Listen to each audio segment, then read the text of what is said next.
Pak, assalamualaikum warahmatullahi wabarakatuh. Waalaikumsalam warahmatullahi wabarakatuh. Nah, buat teman-teman semua, ya,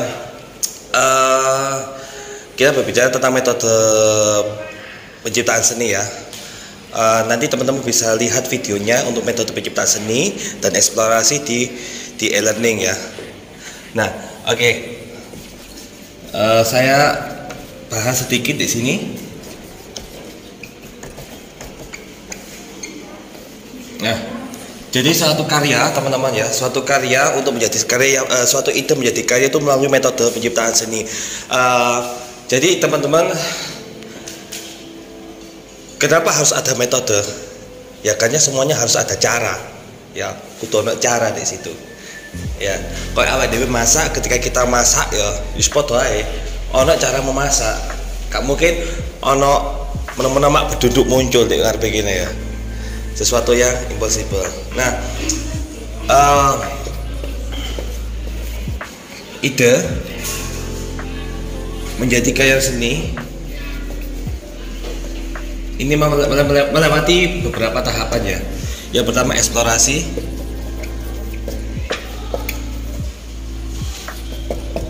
kemudian perancangan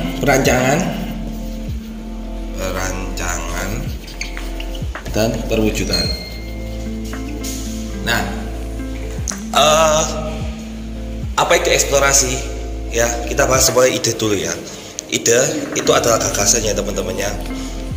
Makanya kalau ngomongkan ide, nggak mungkin kalian ideku muncul dari pengalaman estetika kalian sendiri. Kak Isol, proses kreatif itu selalu dimulai dari pengalaman eksplorasi. Semakin banyak kalian punya pengalaman estetik atau pengalaman di hidup kalian, maka dari situ kalian akan bisa mengembangkan banyak seni. Gini, jenengan tidak bisa mengatakan deskripsi tentang bulan kalau jenengan belum pernah baca buku tentang bulan atau pernah langsung ke bulan. Benar apa enggak? Jenengan belum bisa mendeskripsikan Jatim Park kalau jenengan belum pernah ke Jatim Park. Oke ya. Nah, itu yang dimaksud dengan pengalaman estetik. Gak mungkin menemukan kita mak berduduk itu langsung karya seni kuono tanpa ide itu nggak mungkin. Ide tanpa pengalaman estetik itu nggak mungkin. Makanya kalau kita berbicara tentang kehadiran ide itu mesti ono dari pengalaman jenengan. Jenengan punya teman-teman yang punya ide-ide unik, berarti dia punya banyak pengalaman dan punya banyak cara untuk banyak untuk memilih dari ide-ide atau pengalamannya dia. Pengalaman didapat melalui panca indera ya, bisa melalui hidung fungsinya untuk mencium ya, untuk membau ya, untuk lidah untuk merasakan ya rasa ya, kulit untuk meraba ya, terus ada telinga dan mata. Nah, kemudian itu masuk di panca indera ini, kita diolah terus apa namanya yang membedakan kita dengan binatang apa? Akal terdapat di cerebrum vortex atau bagian depan ini sih membuat kita itu sadar, common sense ya. Kita tahu bahwasanya kita itu sadar bahwasanya kita itu ada. Kita itu manusia. Makanya ada bedanya human sama people. Orang dengan manusia. Human sama people is different word ya, tapi satu badan ya. Makanya apa jenenge fungsinya ilmu adalah memanusiakan manusia tuh. Jadi ketika kita ngomong ada akal sehat, di situ kita disebut diri kita sebagai manusia, seperti itu ya teman-temannya. Nah, teman-teman nanti teman-teman di sini nyari ide ya, cari fenomena. Bagaimana memilih fenomena? Cari sesuatu yang beda. Cari apa tujuan kalian memilih tema itu harus jelas ya. Semisal apa istilah teman-teman tadi kan milih profesi milih profesi ya. Oh Pak, saya milih tentara saja Pak. Kenapa saya harus memilih tentara?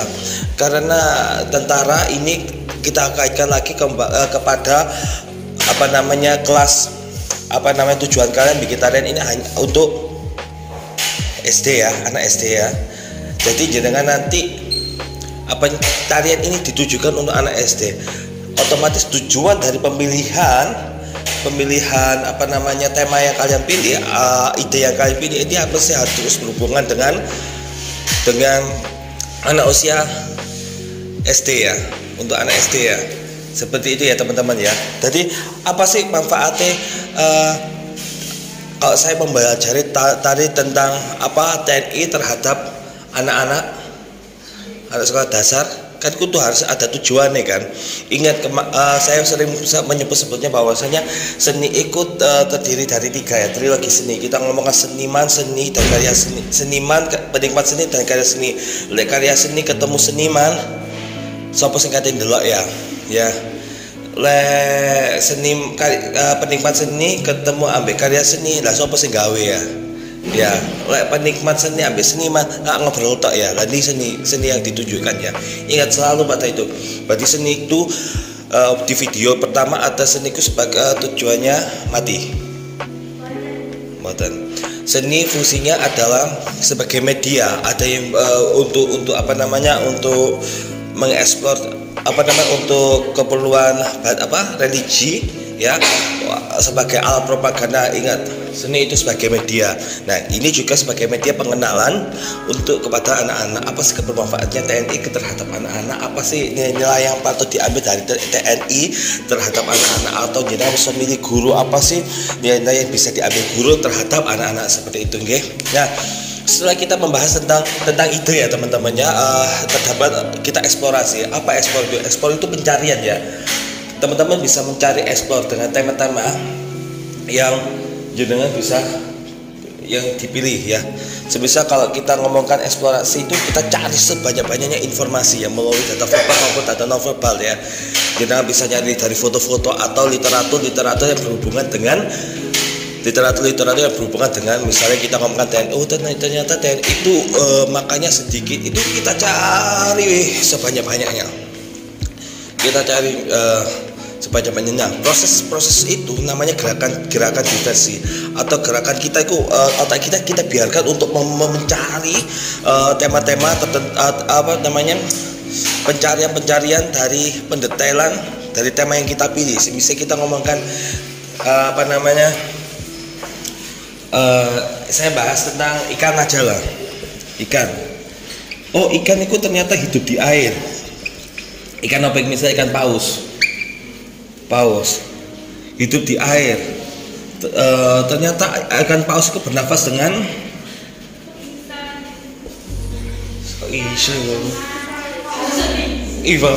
paus menggunakan ikan paus menggunakan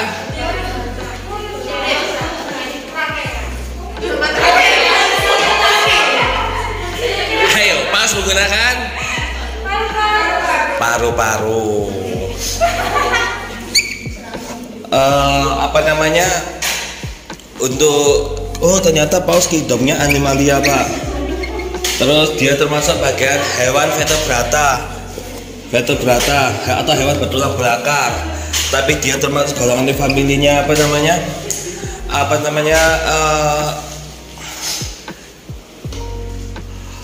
mamalia loh paus ya teman-teman ya. Mamalia. Terus dia ya animalia vertebrata atau hewan bertulang belakang. Terus dia itu termasuk hewan mamalia, termasuk dalam jenisnya itu kalau nggak salah itu Cyathea atau hewan mamalia yang berada di air ya, seperti itu ya teman-teman ya. Itu kalau kita bicara ikan paus. Nah, terus kita cari semuanya. Gimana sih ikan paus? Ikan paus itu gerakannya seperti apa ya? Gerakannya ikan paus itu ekornya gini, apa ekornya gini? Ayo, ekornya gini, apa ekornya gini? Nah, gitu ya. Dicari gerakannya vertikal, ekornya ya seperti itu. Terus dia apa namanya? Dia suka lompat-lompat di air. Ya. Lompat-lompat ya, nah, kita cari itu ya, kita bebaskan. Nah, nanti kita golongkan, kita akan memilih di wilayah mananya. Ini yang disebut apa namanya, jadi gerakan penajaman. Jadi jenengan pilih yang mana yang menurut jenengan cocok ya untuk dibawakan ceritanya, atau kita bikin nanti di narasinya seperti apa ya. Misal kita mengambil bagian ketika ikan paus itu makan ya, ikan pausnya makan, nah gitu ya. Kita ngambil ikan pausnya pas apa satu kata mau apa ya Allah ya pup. Nah ya, kita bisa ambil seperti itu ya teman-teman ya. Nah nanti teman-teman setelah eksplorasi ya, jangan pilih tema sesuai masing-masing ya, moga dipilih temanya. Nah jenengan selanjutnya akan membuat narasi. Nah narasi kepotongan terserah jenengan pilih di bagian mana nih. Misalnya paus sedang jenengan buat itu gak apa-apa ya, terserah ya, gitu ya, paham ya. Termasuk di sini icon jenengan explore icon apa yang bisa gini. Gini, kalau kita ngomongkan ada dua hewan, misalnya ikan sama hiu ya, ikan sama hiu, paus sama hiu, otomatis sama-sama berenang ya kan, susah kan. Makanya ada yang namanya icon adalah sesuatu yang mewakili dari benda tersebut ya, paham. Saya contohkan ini gampang ya, saya nggak ngomong ini apa, saya tidak menggambar ini apa, tapi jenengan bisa menebak karakter kartun apakah yang saya gambar ini.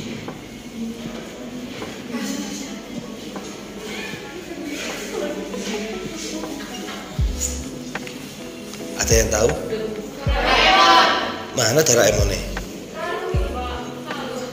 Ya kan? Kenapa jenengan kok bisa nebak Doraemon? Sudah nempel bertahun-tahun. Bayangin Doraemon ku film 80-an loh rek, 80-an ya, sampai saiki. Makanya itu sudah menempel. Kalau kita bicara misalnya ini, ketika jenengan naik sepeda, kemudian ono acara, di kono akeh sepeda akeh ya. Tapi di kono gak ada tulisannya, karena perusahaan kendaraan apa ini, tapi di kono didominasi warna merah dan putih. Itu berarti pak apa? Perusahaan apa? Singkatan acara di kono. Perusahaan kendaraan apa? Jadi ada sepeda motor di kono. Terus di situ ada warna merah dan putih. Hah? Honda. Ya, itu kan sudah nempel kan? Gak perlu kita menulis Honda. Ya mah nggak usah, jadi sudah menempel. Nah teman-teman, makanya udah teman-teman saya pengen usaha, saya pengen enak cipta no brand ya, masih yo kamu tablet no terus benar-benar tablet no ending ya itu. Jadi orang sudah mengerti bahwasanya ciri itu sudah menempel gitu. Nah kok ini kayak gampang aja, ini kalian bisa menebak mungkin insya Allah ya. Nah, ini ada dua ya. Ada dua hal dari sini ya. Ada dua benda. Gak jelas ya benda ya. Tapi kalian bisa nebak mana yang Pak Mukhlasin, mana yang Pak Sandi. Mana yang Pak Mukhlasin? Yang Pak Sandi? Bener nggak? Nah, itu icon yang menempel. Iya nggak sih? Emang iki apa? Mewakili apa? Bentuk tubuh kan? Nah itu icon yang menempel yang saya maksudkan ya. Jadi teman-teman harus tahu benar tentang ciri ini. Soalnya kita kan foto itu mau enak ya. Saya itu pernah ya, kalau nggak saya iki apa ya, ternyata saya cari-cari, iki kudu dimasuki ikonografi tentang keluarga. Soalnya biar pertama kali saya ngajar itu kan PG PAUD-nya seni tari 2 itu ada penciptaan. Jadi di kono sing kupu-kupu merpati angsa pas nari podo kabeh. Soalnya permasalahan utama dari saya sendiri, saya tidak memberi materi tentang bahwasanya ada perlu yang kita ketahui tentang icon. Ya, sesuatu semua kita menempel di situ. Ya, itu sing penting sih, ya. Jadi profesi ya iku mau apa bedanya guru les ambek guru kelas? Kan susah. Nah, tapi kan ada sesuatu yang menempel. Ada ya teman-teman, kalau kita membahas tentang artistik ya, tata artistik ya. Ada yang namanya tata artistik simbolis dan minimalis. Nah, kalau simbol apa yang menyimbolkan bahwasanya kalau kita ngomongkan kelas, simbol kelas itu apa? Kelas belajar. Hah? Benda apa yang mewakili kelas? Hah? Kursi? Papan tulis, ya itu kan. Ya itu. Jadi lekot kursi guru bisa ketebak. Ya. Tapi papan mesti ketebak lah iku kelas. Kayak gitu. Ya, itu ya jenengan cari ketika jenengan pertama tugas saya mencari tema tadi atau ide milih apa ya, gagasannya apa, terus kemudian dengan cari ya yang ketiga adalah narasi ya. Nah, narasinya otomatis jenengan ambil potong bagaimana yang jenengan akan pilih gitu ya, pilih bagian yang jenengan akan pilih ya.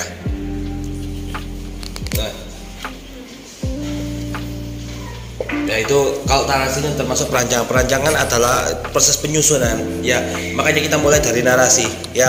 Semisal kita ambil di bagian mana nih, semisal kayak jenengan bisa membuat kisah di situ nggak masalah, berdrama nggak apa-apa, sifatnya drama nggak apa-apa, tariannya atau bersifat mendeskripsikan dari profesi tadi ya. Tahu nggak ya, semisal ada apa namanya ayam tarung itu kan cerita toh ya,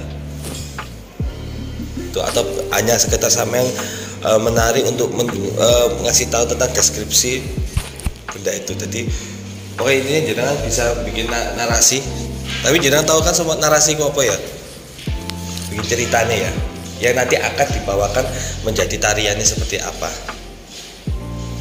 itu ya, paham ya?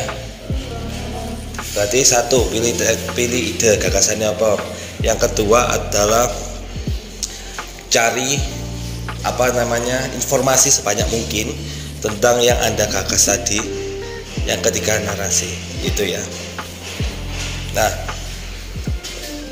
perancangan ini termasuk nanti kita ngerancang kostum sembarang kali di situ ya teman-teman ya. Jadi minggu depan kita sudah di sini sama di bawah delop ya, kita rancang bersama-sama. Kita wujudkan bersama-sama ya. Nah, yang terakhir ada proses perwujudan ya. Nanti proses perwujudan ini teman-teman mewujudkan dari narasi menjadi gerakan ya. Di sini nanti ini praktek ya. Kita terdapat dua hal, yaitu ketika sesuatu ditaruh panggung, sesuatu yang tidak diatur pun dalam panggung itu mesti diatur ya, benar ya. Misalnya aku gagap misalnya aku lupa, ketika lupa pun diatur kan di dalam panggung. Bisa aku pentas teater, saya lupa, adegan saya lupa pun itu diatur dalam panggung. Jadi semuanya harus di dalam panggung berbeda ya. Nah, proses pembuatan dalam panggung ini dalam kondisi nyata ini ke dalam panggung melewati dua hal ya teman-teman. Yang pertama adalah stilisasi.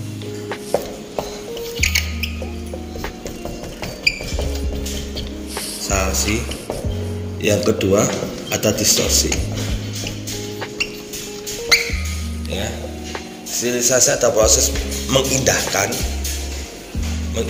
dulu, mengindahkan nggak ngereken ya, mengindahkan ku prosesnya. Jadi gerakannya dibuat semakin indah ya. Kalau distorsi ada proses penghancuran.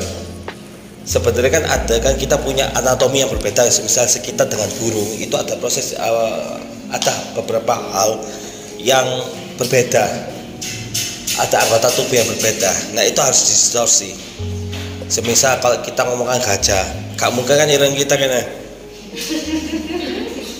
itu gak mungkin ya. Jadi kita distorsi, tangan kita distorsikan sebagai belalai menurutnya. Nah itu ada proses distorsi. Nanti ini perwujudan terakhir minggu depan kita di sini ya, di situ ya. Ada yang ditanyakan?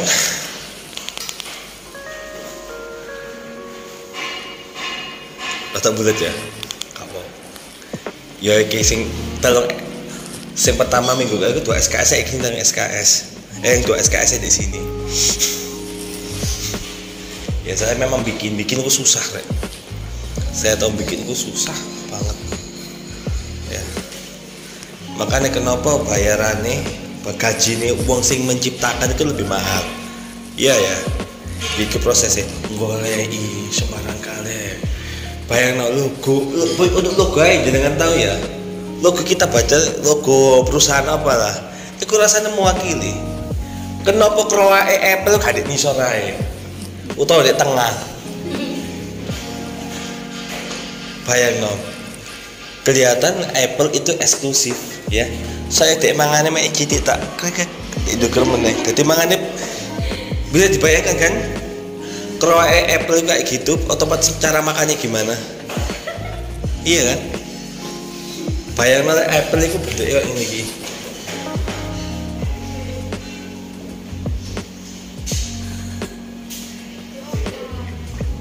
Berarti HP ini apa gadget ini hanya untuk orang-orang geragas. Iya kan? Gini teman-teman, kita perlu mempelajari tentang imajiner ya teman-teman ya, garis-garis imajiner ya. Kalau kita ngomongin gini berarti semuanya gini ya. Dan logo Apple itu cantik kan, rawak itu cantik, proporsinya pas kan, kayak mangan kayak menggunakan bibir kecil, mulut kecil, gitu nggak sih ya? Lek bayangin deh, betul. Oh, porek.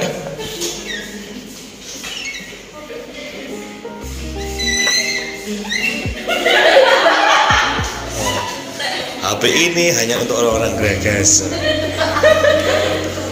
Nah, semua teman-teman itu kalau kita bicara tentang apa namanya estetika ya, dalam seni itu ono wiraka wirasa wirama.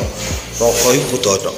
Rasa itu dalam arti ada makna di situ yang terjadi di situ harus bermakna.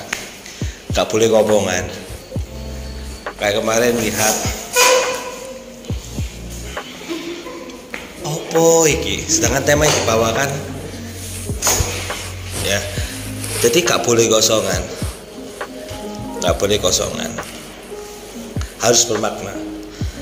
Kalau kita bicara punya menurut Brese, karya seni ku harus memiliki kerumitan, unity, kesatuan, terus kesungguhan itu adalah pemakna. Kerumitan adalah unsur-unsur kontras menjadi satu ya, kayak gitu. Terus wirasa wirama irama tubuh ya, wirika wirasa wirama iku yang terakhir wirupa tatanan artistik lah. Harus indah, rupanya harus indah. Nah itu ketika kita ngomongkan metode penciptaan tadi seperti itu ya, sudah punya gambaran apa yang mau dibawakan ya? Ada yang ditanyakan? Guys, berapa menit dok?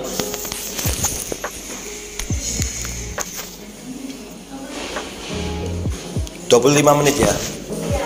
Roy ya? Ada